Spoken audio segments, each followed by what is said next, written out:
Hey, what's up fam? Kurt with Caribeque. So if you look over my shoulder, there's Hurricane ETA. No grilling outside, but today we're gonna do a cast iron beef tenderloin recipe video. Come with me, let's go. So here we have our beef tenderloin. I'm gonna just put a little bit of olive oil on it. Flip it, rub it around, make sure that it gets covered on all sides, just as an adhesive. Then we're gonna take our Caribeque Big and Bold beef rub, and we're gonna cover all sides of this. You can apply liberally. There's not a lot of sodium in this, and there's not a lot of sugar. Just the goodness. Pour some of this magic dust on both sides. Get all sides covered.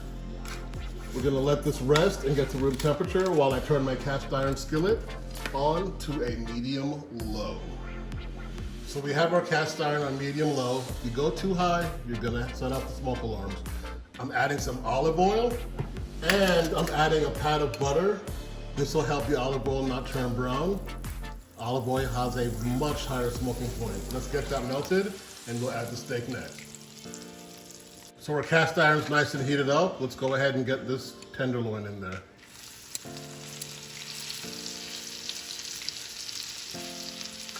Gonna get a nice crust on this side. Probably leave it on this side for about 3.5 minutes. I'm shooting for medium rare, so my internal temp needs to be about 124, 125. When I flip it over, I'm gonna add some garlic and some rosemary to elevate that flavor.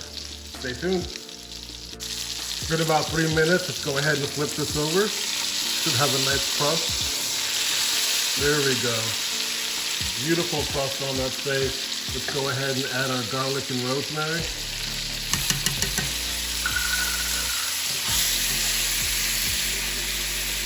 Get that working around. Looking good.